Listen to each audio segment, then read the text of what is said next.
जय श्री कृष्ण चैतन्य प्रभु नित्यानंद श्री अद्वैत गदाधर शिवासादि गौर भक्तवृंद। हरे कृष्णा कृष्णा कृष्णा हरे हरे, हरे राम राम राम हरे हरे। श्रील प्रभुपाद की जय। श्रीमद् भागवतम स्कंद क्रमांक 1 अध्याय क्रमांक 12 सम्राट परीक्षितांचा जन्म। श्लोक क्रमांक 20। एष दाता शरण्यश्च यथा ह्यौषि नरशिबि यशो वीतनिता स्वानाम दौष्यन्तीरिव यज्वनाम।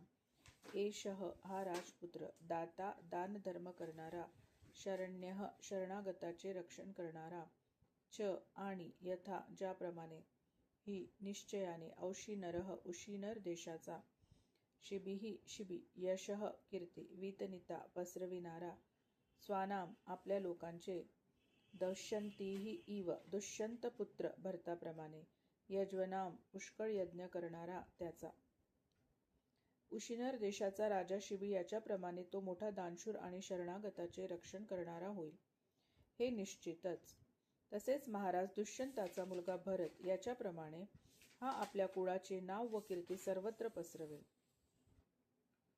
तात्पर्य, कोणताही राजा सुप्रसिद्ध होतो तो त्याच्या दानशूरत्वामुळे, त्याने केलेल्या यज्ञामुळे, शरणागताचे संरक्षण या कारणामुळे.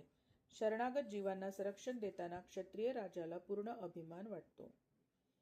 राजाच्या या प्रवृत्तीला ईश्वरभाव किंवा सुयोग्य कारणासाठी संरक्षण देण्याचे वास्तविक सामर्थ्य असेही म्हणता येईल. भगवद्गीतेत भगवान सर्व जीवमात्रांना सांगतात की त्यांनी आपणास शरण यावे. ते शरणागतांना संरक्षणाची पूर्ण ग्वाही देतात. भगवान सर्व शक्तिमान आहेत आणि ते भक्तांचे संरक्षण करण्यात कधी चुकत नाही. राजा हाही परमेश्वराचाच प्रतिनिधी असल्याने त्याच्या जवळ सुद्धा कोणत्याही परिस्थितीत शरणागतास संरक्षण देण्याची ही वृत्ती असलीच पाहिजे. उशीनर देशाचा राजा शिबी हा ययातीचा जिवलग मित्र होता. हा ययाती अनेक प्रसंगी महाराज शिबीच्या संगतीने स्वर्गातही जाऊन येत असे. मृत्यूनंतर आपल्याला ज्या स्वर्गात जावयाचे आहे त्या लोकाची शिबीला पूर्ण माहिती होती. अशा स्वर्ग लोकाचे वर्णन महाभारतात आदी पर्व 96.6-9 दिलेले आहे. महाराज शिबीचे दानशूरत्व इतके उदात्त होते की मोठ्या कष्टाने मिळविलेले आपले स्वर्गाचे राज्य त्याने ययातीला देऊ केले, परंतु त्याने ते स्वीकारले नाही. अष्टक इत्यादी थोर ऋषींच्या समवेत ययाती स्वर्गास गेला. स्वर्गाला जात असता वाटेत ऋषींनी विचारल्यावरून ययातीने शिबी राजाच्या अनेक पवित्र कृतींच्या कथा त्यांना सांगितल्या. शिबी यमराजांचा पूजक होता आणि त्याला यमराज सभेचे सदस्यत्व मिळाले होते. गीतेत सांगितले आहे की ज्या देवतेचे पूजन करावे त्या देवतेच्या लोकी जावे लागते. यांती देवव्रता देवान. शिबी राजा श्रेष्ठ वैष्णव अधिकारी यमराज याच्या लोकी सभासद झाला. ज्यावेळी तो पृथ्वीवर राहत होता तेव्हा दानशूर आणि शरणागताचा रक्षणकर्ता म्हणून त्याचा लौकिक सर्वत्र पसरला होता. एकदा स्वर्गाचा राजा इंद्र याने स्वतः कबुतराची मृगया करणाऱ्या पक्ष्याचे ससाण्याचे रूप धारण केले आणि अग्नीने कबुतराचे रूप धारण केले. ससाण्याने पाठलाग केल्याने कबुतराने महाराज शिबीच्या मांडीचा आश्रय घेतला. त्या ससाण्याला राजाकडून कबूतर परत हवे होते. राजाने त्याला खाण्यासाठी दुसरे मांस देण्याची सिद्धता दर्शविली आणि त्या पक्षाला खाऊ नये असे ससाण्यास विनविले.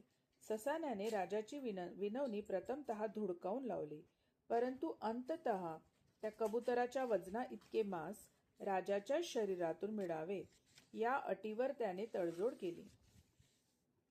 शिबी राजाने आपल्या शरीरातून मांस कापून पारड्यात टाकण्यास प्रारंभ केला खरा, पण त्या गूढ पक्षाचे कबुतराचे पारडे नेहमीच अधिक जड राहिले. अंती तराजू समतोल करण्यासाठी राजाने स्वतःलाच त्या पारड्यात बसविले आणि त्यामुळे ते दोन्ही देव त्याच्यावर प्रसन्न झाले. स्वर्गराज इंद्र आणि अग्नी यांनी आपली खरी रूपे प्रकट केली आणि राजाला वर दिले. देवर्षी नारद यांनीही त्याला त्याच्या उज्ज्वल यशाबद्दल, विशेषतः दान आणि संरक्षण यासाठी त्याची स्तुती केली. आपल्या राज्यातील प्रजेच्या समाधानासाठी त्याने आपल्या पुत्राचाही बळी दिला. दानशूर आणि रक्षणकर्ता म्हणून दुसरा शिबी अशी प्रतिमा या बालक परीक्षिताची पुढे व्हावयाची होती. दौष्यंती भरत. इतिहासात अनेक भरत होऊन गेले. त्यापैकी प्रभू श्री रामाचा बंधू भरत, ऋषभ राजाचा पुत्र भरत आणि महाराज दुष्यंताचा पुत्र भरत हे विशेष प्रसिद्ध आहेत. हे सर्व भरत ऐतिहासिकदृष्ट्या विश्वविख्यात आहेत. या पृथ्वी लोकाला भारत अथवा भारतवर्ष म्हणतात ते ऋषभपुत्र भरतामुळे होय, परंतु काहींच्या मते दुष्यंत पुत्र भरताच्या राजवटीमुळे या भूमीस भारत नाव पडले. आमची मात्र अशी निश्चित धारणा आहे की या भूमीचे भारतवर्ष हे नाव ऋषभपुत्र भरत याच्या राजवटीपासून पडले. त्यापूर्वी या भूमीचे नाव इलावृत्तवर्ष असे होते, पण ऋषभपुत्र भरताला राज्याभिषेक झाल्यानंतर ही भूमी भारतवर्ष या नावाने विख्यात झाली. असे असले तरी महाराज दुष्यंताचा पुत्र भरत हाही काही अल्प महत्वाचा नाही. तो शकुंतला या सौंदर्यवतीचा पुत्र होय.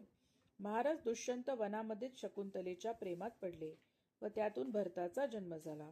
पुढे कण्व मुनींच्या शापामुळे महाराज शकुंतलेला विसरून गेले आणि बालक भरताचे पालन पोषण वनातच त्याच्या आईने केले. लहान असताना सुद्धा भरत इतका बलवान होता की रानातील सिंह आणि हत्तींना सुद्धा आव्हान देऊन एखाद्या लहान मुलाने कुत्र्या मांजराशी खेळावे तसे तो त्यांच्याशी लढत असे. हा मुलगा असा बलदंड झाल्याने अगदी आधुनिक काळातील टार्झनपेक्षाही सरस तेथील ऋषी त्याला सर्वदमन सर्वांचे नियंत्रण करणारा असे म्हणू लागले. या महाराज भरताचे चरित्र महाभारत आदी पर्वामध्ये सांगण्यात आले आहे.